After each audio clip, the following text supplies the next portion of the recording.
అది సాక్షాత్తు బీసీ సంక్షేమ శాఖ మంత్రి సవిత జిల్లా. అక్కడే ఓ పూట తిండి పెట్టేందుకు బాలుర వసతి గృహం అధికారులు మొహం చాటేశారు. రాజ్యాంగాన్ని దేశ ప్రజలకు అందించిన రోజునే ఆ చిన్నారులు పస్తులుండాల్సి వచ్చింది. గణతంత్ర దినోత్సవం సందర్భంగా జెండా వందనం తర్వాత హాస్టల్ కి వచ్చిన విద్యార్థులకు ఖాళీ పాత్రలు వెక్కిరించాయి.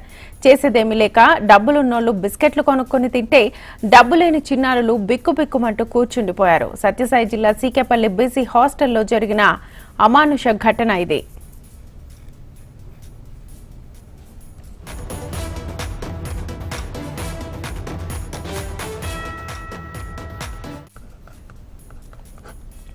గణతంత్ర దినోత్సవం సందర్భంగా పిల్లలందరూ ఉదయాన్నే లేచి జెండా వందనం కోసం స్కూళ్లకు వెళ్లారు. ఉదయం 11 గంటలకు ఆ కార్యక్రమం అయిపోవడంతో హాస్టల్స్ కి తిరుగు పయనమయ్యారు విద్యార్థులు. మధ్యాహ్నం మెనూ తమది కాదని, స్కూల్లోనే భోజనం పెడతారని ఇక్కడి ఆయాలు వంట చేయలేదు. స్కూల్లో 11 గంటల వరకే కార్యక్రమం కావడంతో మధ్యాహ్న భోజన పథకం కింద అక్కడ భోజనం చేయలేదు ఉపాధ్యాయులు. వెరసి చిన్నారులు పస్తులుండాల్సి వచ్చింది. వారిని ప్రశ్నించలేక సొంత డబ్బులతో కొందరు కిరాణా కొట్టులో దొరికింది తింటే డబ్బులు లేని పిల్లలు పస్తులుండాల్సి వచ్చింది. ఇది సాక్షాత్తు బీసీ సంక్షేమ శాఖ మంత్రి సవిత సొంత జిల్లాలో జరగడం పలువురిని విస్మయానికి గురిచేస్తోంది. ఇక ఘటనపై సీఎం చంద్రబాబు సీరియస్ అయ్యారు. జిల్లా కలెక్టర్తో మాట్లాడి వివరాలు తీసుకున్నారు. అధికారుల నిర్లక్ష్యంపై సీఎం అసంతృప్తి వ్యక్తం చేశారు. సంబంధిత అధికారులపై చర్యలు తీసుకోవాలని కలెక్టర్ను ఆదేశించారు చంద్రబాబు.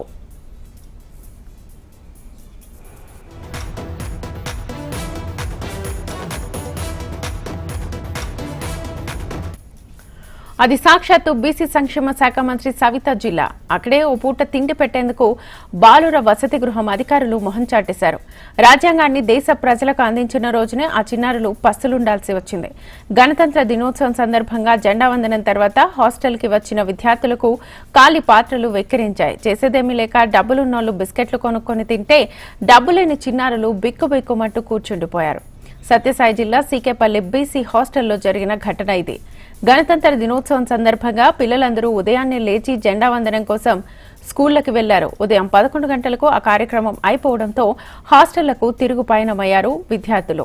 మధ్యాహ్నం మెనూ తమది కాదని, స్కూల్లోనే భోజనం పెడతారని ఇక్కడి ఆయాలు వంట చేయలేదు. స్కూల్లో 11 గంటల వరకే కార్యక్రమం కావడంతో మధ్యాహ్న భోజన పథకం కింద అక్కడ భోజనం చేయలేదు ఉపాధ్యాయులు. వెరసి చిన్నారులు పస్తులుండాల్సి వచ్చింది.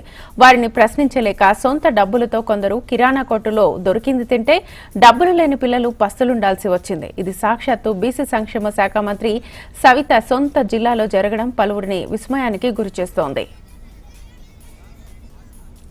ఘటనపై సీఎం చంద్రబాబు సీరియస్ అయ్యారు. జిల్లా కలెక్టర్లతో మాట్లాడి వివరాలు తీసుకున్నారు.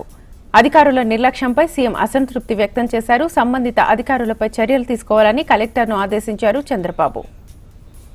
ఇదే అంశానికి సంబంధించి ఫుల్ డీటెయిల్స్ మా ప్రతినిధి కాంతిని అడిగి తెలుసుకుందాం. కాంతి,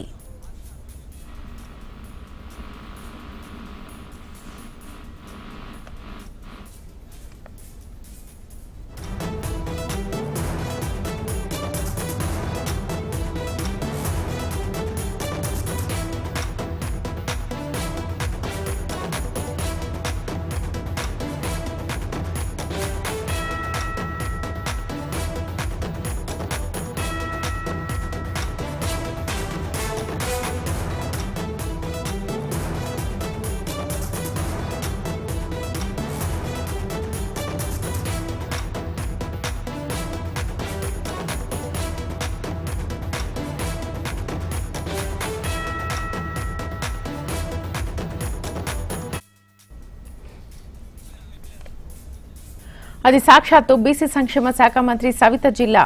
అక్కడే ఓ పూట తిండి పెట్టేందుకు బాలుర వసతి గృహం అధికారులు మొహం చాటేశారు. రాజ్యాంగాన్ని దేశ ప్రజలకు అందించిన రోజునే ఆ చిన్నారులు పస్తులుండాల్సి వచ్చింది. గణతంత్ర దినోత్సవం సందర్భంగా జెండా వందనం తర్వాత హాస్టల్ కి వచ్చిన విద్యార్థులకు ఖాళీ పాత్రలు వెక్కిరించాయి. చేసేదేమీ లేక డబ్బులున్నోళ్లు బిస్కెట్లు కొనుక్కొని తింటే డబ్బులేని చిన్నారులు బిక్కుబిక్కుమంటూ కూర్చుండిపోయారు. సత్యసాయి జిల్లా సీకేపల్లి బీసీ హాస్టల్లో జరిగిన ఘటన ఇది. గణతంత్ర దినోత్సవం సందర్భంగా పిల్లలందరూ ఉదయాన్నే లేచి జెండా వందనం కోసం స్కూళ్లకు వెళ్లారు. ఉదయం 11 గంటలకు ఆ కార్యక్రమం అయిపోవడంతో హాస్టళ్లకు తిరుగు పయనమయ్యారు విద్యార్థులు. మధ్యాహ్నం మెనూ తమది కాదని స్కూల్లోనే భోజనం పెడతారని ఇక్కడి ఆయాలు వంట చేయలేదు. స్కూల్లో 11 గంటల వరకే కార్యక్రమం కావడంతో మధ్యాహ్న భోజన పథకం కింద అక్కడ భోజనం చేయలేదు ఉపాధ్యాయులు. వెరసి చిన్నారులు పస్తులుండాల్సి వచ్చింది. వారిని ప్రశ్నించలేక సొంత డబ్బులతో కొందరు కిరాణా కొట్టులో దొరికింది తింటే డబ్బులేని పిల్లలు పస్తులుండాల్సి వచ్చింది. ఇది సాక్షాత్తు బీసీ సంక్షేమ శాఖ మంత్రి సవిత సొంత జిల్లాలో జరగడం పలువురిని విస్మయానికి గురిచేస్తోంది. ఇక ఘటనపై సీఎం చంద్రబాబు సీరియస్ అయ్యారు. జిల్లా కలెక్టర్లతో మాట్లాడి వివరాలు అడిగి తెలుసుకున్నారు. అధికారుల నిర్లక్ష్యంపై సీఎం అసంతృప్తిని వ్యక్తం చేశారు. సంబంధిత అధికారులపై చర్యలు తీసుకోవాలని కలెక్టర్ను ఆదేశించారు చంద్రబాబు.